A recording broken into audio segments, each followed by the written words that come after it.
என்னோடய பேர் சந்திரன். நான் ஒரு தண்ணீர் வழக்கத்தை முன்னாடி கொடுத்துறேன். ரெண்டாவது சுந்தரன் என்பவர் ஆதி நாளையில் கைலாயத்தில் இறைவனுக்கு அணுக்க தொண்டராக இருக்கிறார். அணுக்க தொண்டர்னா நீங்கள் மந்திரிகள்லாம் பிஹெச் சொல்கிற பார்த்தீங்களா, அப்படிப்பட்ட பணிகளை அவர் செய்து கொடுத்துருக்காரு. என்னன்னா விபூதி ருத்ராட்ச மாலையை எடுத்து இறைவனுக்கு கொடுக்கக்கூடிய பணிகளை சுந்தர இறைவன்கிட்ட பண்ணிக்கிட்டு இருக்காரு. அதே மாதிரி அம்பாளுக்கு கமலினி அணிந்தது என்று 2 பணிப்பெண்கள். அவங்க தினசரி நந்தவனம் போய் மலர் பறித்து கொண்டு வந்து மாலை கட்டி கொடுக்கக்கூடிய பணிகளை பண்ணிக்கிட்டு இருக்காங்க. ஒரு நாள் காலையில் சுந்தரர் நந்தவனத்து பக்கம் போகிறார். அதற்கு முன்னதாக பணிப்பெண்கள் அங்கே மலர் எடுத்துக்கிட்டு இருக்காங்க. மலர் எடுத்துக்கிட்டு இருக்கக்கூடிய பணிப்பெண்களை சுந்தரர் பார்த்தார். சுந்தரரை பணிப்பெண்கள் பார்த்தார்கள்.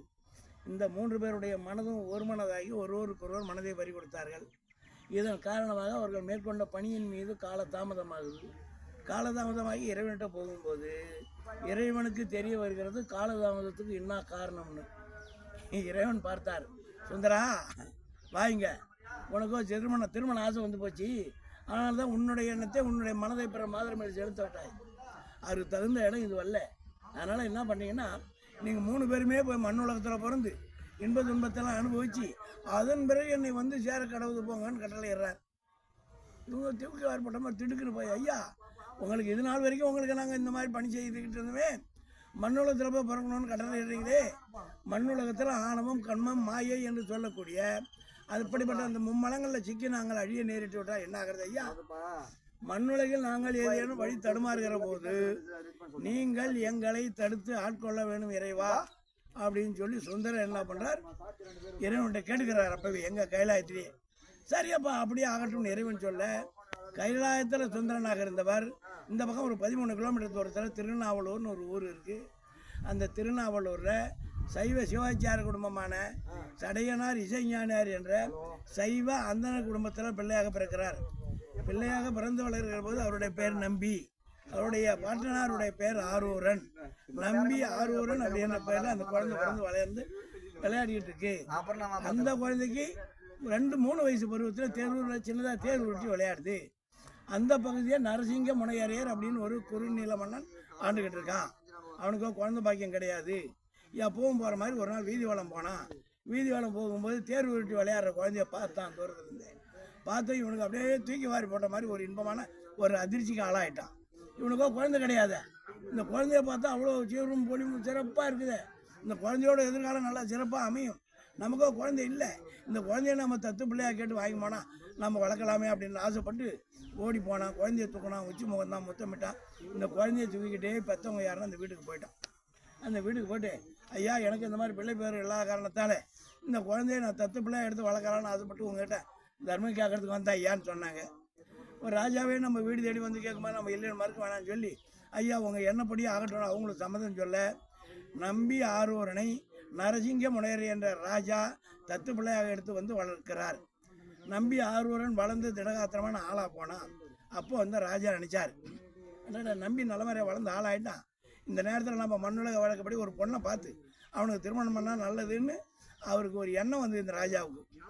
என்னதான் நம்ம வளர்ப்பு தந்தையாக இருந்தாலும் இவனை பெற்றவங்க இந்த ஊரில் தான் இருக்கிறாங்க, அவங்களுக்கு தெரியாத நாம் அந்த காரியத்தை பண்ணக்கூடாது, அதனால் அவங்களுக்கு இந்த விஷயத்தை சொல்லணும்னு சொல்லி ராஜாவே அந்த சடையனார் இசைஞானியார் என்னோட தேடி போகிறார். போய் இருக்கிற விவரங்களை எடுத்து சொல்கிறார். இந்த மாதிரி நம்பி வளர்ந்து நல்ல மாதிரி ஆளாயிட்டான்.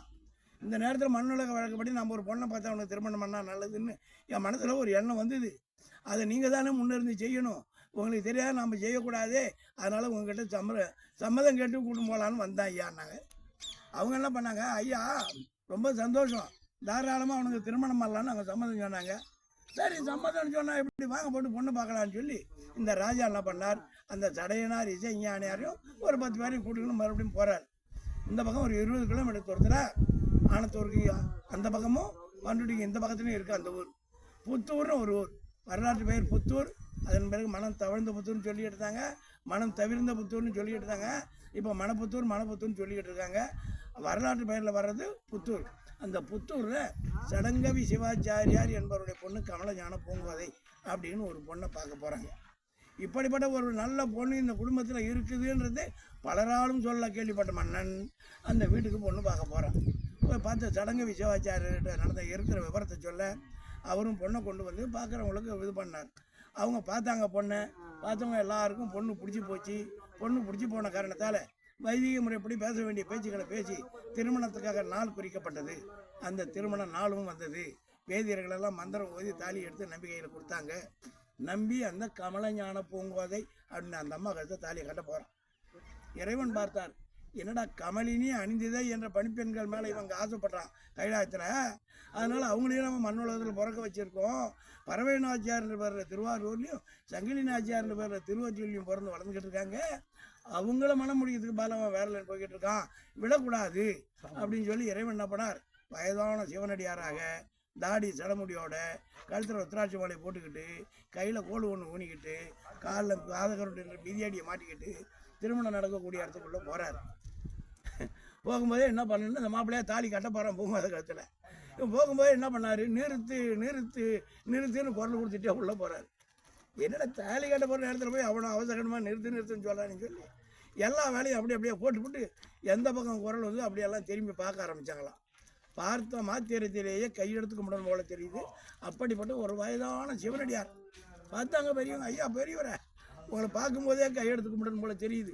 எல்லா விஷயமும் தெரிஞ்ச பெரியவராக தான் நீங்கள் இருப்பீங்க. உங்களுக்கு நாங்கள் எதுவும் சொல்லி தெரிய வேண்டிய அவசியம் இல்லை. கல்யாணம் என்னது ஒரு ஆயிரங்காலத்து பயிருன்னு சொல்லுவாங்க. இந்த மாதிரி தாலி கட்ட போகிற நேரத்தில் அபசகனமாக நிறுத்துன்னு சொல்லி நடக்க வேண்டிய நல்ல காரியத்தையே தடுத்து நிறுத்தி விட்டீங்களா ஐயா, இதெல்லாம் நியாயமா அப்படின்னு தாங்க பெரியவங்க. உடனே இவர் சொல்கிறார் சிவனடியார், ஐயா அதோ மனக்கோலத்தில் உட்காந்துருக்கானே அவனுக்கும் எனக்கு ஒரு வழக்கு இருக்குது, அந்த வழக்கை முடிச்சுட்டு அவன் திருமணம் பண்ணிக்கிட்டோம், நான் வேண்டான்னு சொல்லேன்னார்.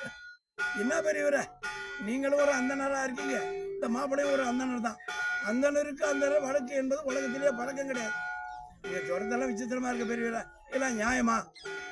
எதை வச்சு நீங்கள் உங்களுக்கு அடிமைன்னு சொல்லுங்க பார்க்கலாம். ஐயா இவருக்கானே அவன் பாட்டை எழுதி கொடுத்த அடிமை ஓலை என்கிட்ட இருக்குங்க, அந்த ஓலையை பார்த்தாங்க நான் சொல்கிறேன். என்னது அடிமை ஓலையா? அடிமைன்னு நாங்கள் கேள்விப்பட்டிருக்கோம், அடிமை ஓலைன்னு கேள்விப்பட்டதும் கிடையாது, பார்த்ததும் கிடையாது. அடிமை ஓலைன்னா எப்படி இருக்கும் இப்போ நாங்கள் பார்ப்போம்னார்.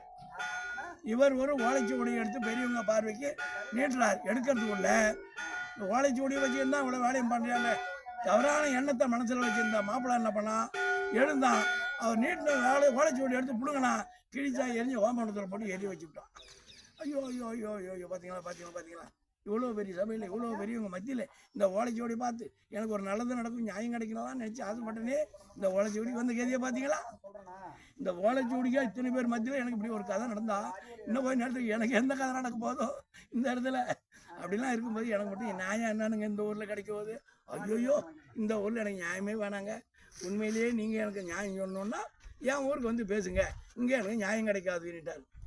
அன்னைக்கு இருந்த நடுநிலையாளர்கள் சிந்திக்கிறாங்க, என்னடா பெரிய ஒரு ஓலைச்சுவடி வச்சுக்கிறோன்னு சொன்னால் கொண்டா பாப்பன்னு நாம் கேட்டோம். நம்ம வாங்கிறதுக்குள்ளே அந்த மாப்பிள்ளையை வந்து வாங்கி கிழிச்சு எரிச்சு விட்டான். அவன் பண்ண தப்பு தான், வேறு வழியே இல்லை. அவர் வழிக்கு போயிடணும். ஐயா வேறு வழியே கிடையாது, உங்கள் ஊருக்குள்ளேயே போய் உங்கள் நியாயத்தை பேசும், ஏதோ உங்கள் ஊருன்னார். பக்கத்தில் இருக்க திருவடிநல்லூர்னு சொல்ல அங்கேருந்து மணப்பெண்களோட எல்லோரும் இங்கே வந்துடுறாங்க. இறைவனை சிவனடியார் வழியாக தெருவில் போயிட்டு இருக்கிற மறையவர்களையும் பெரியவர்களையும் ஒன்று கூட்டி வைக்கிறார் இந்த மண்டபத்தில். இந்த மண்டபத்தில் மீண்டும் சபை கூடுது.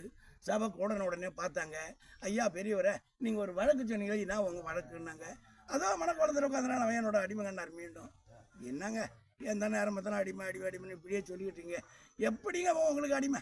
அக்கம் பக்கம் போனாங்கன்னா யாராவது 10 பேரை கூப்பிடுங்க, இவன் வந்து இவங்க இவரோட ஆள் தாங்க அவன், நாங்கள் பல வருஷமாக பார்த்துக்கிட்டு இருக்கோம், அவர் பேச்சு மீறி அவன் எதையும் செய்ய மாட்டாங்க, உண்மைதாங்க அந்த பெரியவர் சொல்கிறதுன்னு 10 பேர் சொன்னால் நாங்கள் ஏற்றுக்குறோம். அப்படி இல்லைன்னா எழுதி கொடுத்த ஆவணங்கள்னு சொல்கிறீங்க பாரு, இப்போ சாட்சி கட்டுறீங்களா, அந்த மாதிரி ஆவணங்கள் ஏதேனும் வச்சுருக்கீங்களா, அப்படி எதாவது இருந்தால் கொடுங்க, அதையும் ஏற்றுக்குவோம் அப்படின்னு. உடனே இந்த சிவனடியார் பார்த்தாரு, ஐயா நீங்கள் நினைக்கிற மாதிரியே கேட்குற மாதிரி என்கிட்ட சாட்சி எதுவுமே கிடையாது. இந்த பம்பு பிடிச்சி இருக்கான் பார், இவன் எதாவது ஏடாவிடம் பண்ணோன்னு நான் என்ன பண்ணேன், மூளை ஓலையை பத்திரமா இங்கே வச்சுவிட்டேன். அங்கே கொண்டு வந்து கொடுத்தது முறி ஓலை, அங்கே கொண்டு வந்து கொடுத்தது நகல் ஓலை. நல்ல காலம் நான் மூளை ஓலை கொண்டாந்து கொடுத்ததுமே எனக்கு சாட்சி எல்லாம் போட்டிருக்கோம், மூளை ஓலை பத்திரமா இருக்குது. நீங்கள் விருப்பப்பட்டால் உங்களுக்கு அந்த மூளை ஓலை கொடுக்குறேன், அதை பார்த்து நீங்கள் தீர்ப்பு சொல்லுங்கன்னார். பார்த்தாங்க பெரியவங்க, ஐயா பெரியவரை இவனா சிவனடியார் மாதிரி வந்து ஒரு பெரிய கூட்டத்தையே போட்டி ஒரு நாடகத்தையே நடத்திருக்கீங்க, மூளை ஓலைன்றீங்க, முறி ஓலைன்றீங்க, நகல் ஓலைன்றீங்க, ஒன்றுமே புரியல. அப்படின்னா அந்த மூளை ஓலை எப்படி இருக்கும் கொண்டாங்க பார்ப்போம்னார். இவர் மறுபடியும் ஒரு ஓலைச்சுவடி எடுத்து கொடுக்குறார். அரு மறை நாவல் ஆதிசைவன் ஆரூரன் செய்கை பெருமுனி வெண்ணெய் நல்லூர் பித்தனுக்கு யானும் என்பால் வருமுறை மரபுள்ளோரும் வழி தொண்டு செய்தற்கு ஓலை இருமையால் எழுதி நேர்ந்தேன் இதற்குவே என் எழுத்து இப்படிக்கு ஆரூரன் கையெழுத்து. ஆரூரன்னா அது மாப்பிள்ளையோட பாட்டேன். ஆரூரன் எழுத ஓலைச்சுவடின்னு கொடுத்தியா, இது அவரோட கையெழுத்தை பாருங்க. பார்க்குறாங்க, பார்த்தவங்க எல்லாம் பேயறிஞ்சவங்க திடுக்கிட்டு போய் நிற்கிறாங்களா, வம்பா போச்சு. இந்த ஓலைச்சுவடியில் சொல்கிற வாசகம் எப்படி பார்த்தா இந்த நம்பிக்கை நம்ம கல்யாணம் ஏற்பாடு பண்ணது தப்பு, இந்த பெரியவர் கூட தான் இந்த நம்பி அனுப்பி வைக்கணும், அதான் இந்த ஓலைச்சுவடுதுன்னு ஒரு முடிவுக்கு வந்தாங்க. அதில் ஒரு பெரியவர் என்ன பண்ணிடுறாரு, என்னங்க நம்ம அந்த பெரியவர் இருக்காரு, அவங்க பாட்டம் எழுதி கொடுத்த ஓலைன்னு இவர் சொல்கிறாரு, அவங்க பாட்டம் தான் அந்த ஓலை எழுதி கொடுத்தாருன்னு என்னங்க நிச்சயம், அதெல்லாம் ஏற்றுக்க முடியாதுங்க. அந்த ஓலையை பாட்டனையே பார்க்காதவன் அவன் பாட்டம் எழுதுன ஓலை எதுன்னு கேட்டால் ஏதாவது சொல்லுவானா, இதெல்லாம் ஏற்றுக்க முடியாதுங்கன்னா அதில் ஒருத்தர் களை வெட்ட ஆரம்பித்தார்.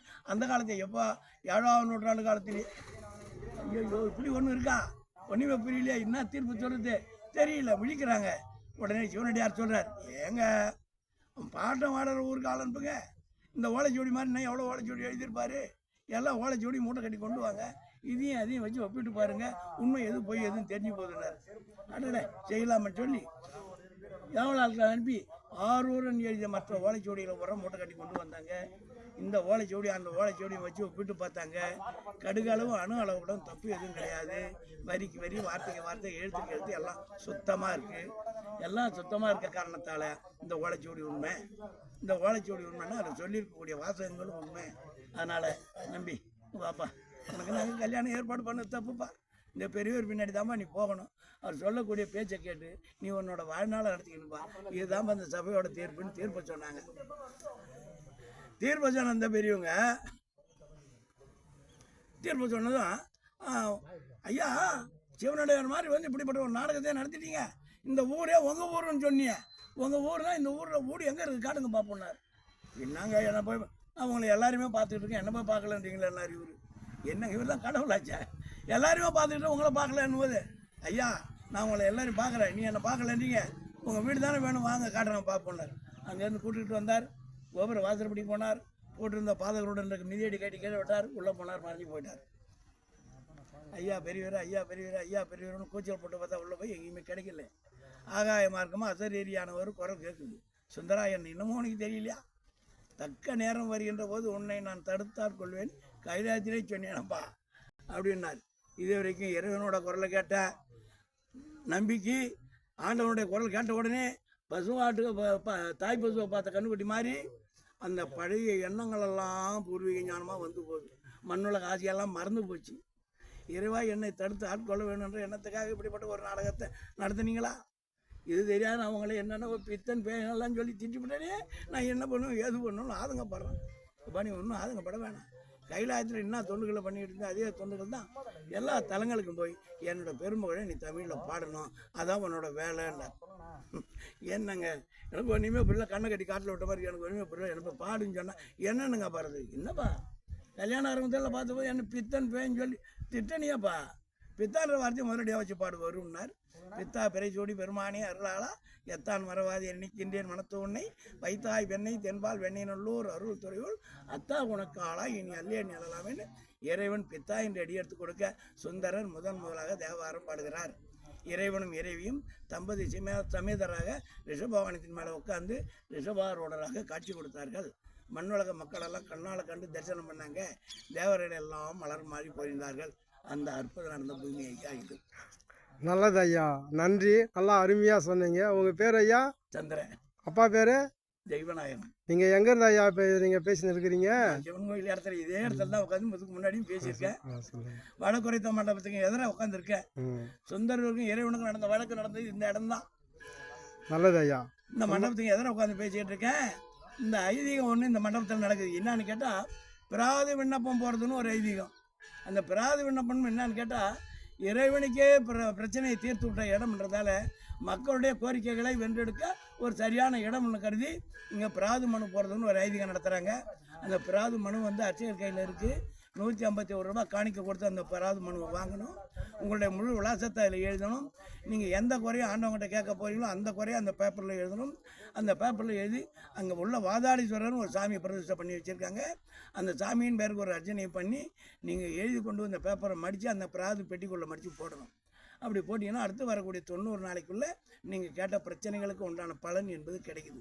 அப்படி கிடச்சி போச்சுன்னா மறுபடியும் கோயிலுக்கு வந்து இறைவா உன்னோட இடத்துல வேண்டி பிரார்த்தனை பண்ணி இப்படி மனு பண்ணிட்டு போனேன், எனக்கு அந்த வேலையெல்லாம் நல்ல மாதிரியாக முடிஞ்சது ஐயா, சந்தோஷம் சொல்லி மறுபடியும் ஒரு மனு போடணும். முன்னாடி போடுறது வேண்டுதல் என்ற பிராது மனு, 2வது போகிறது வாபஸ் என்கின்ற நன்றி தெரிவிக்கும் மனுன்னு பேர். எந்த நாள்லையும் மனு போடலாம்.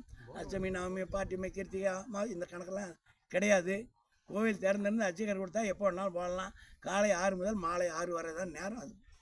அதுக்கு பிறகுலாம் கொடுக்க மாட்டாங்க மனு. இதான் ஐயா நடக்கிறது. சிறப்பாக நடந்துகிட்டு இருக்குது. தினசரி மனு போடுறவங்களும் வருவாங்க, வாபஸ் வாங்குறவங்களும் வருவாங்க ஐயா. நல்லது ஐயா, மிக்க நன்றி. மிக அருமையாக சொன்னீங்க. ஆமாம், நன்றி ஐயா. சிவநாமக சிவாய நமக. ஓம் நமச்சிவாய். திருச்சிற்றம்பலம். தென்னாடுடைய சிவனே போற்றி, எந்நாட்டவருக்கும் இறைவா போற்றி. நமச்சிவாய வாழ்க, நாதன் தாள் வாழ்க, இமை பொழுதும் என் நெஞ்சில் நீங்காதான் தாழ் வாழ்க.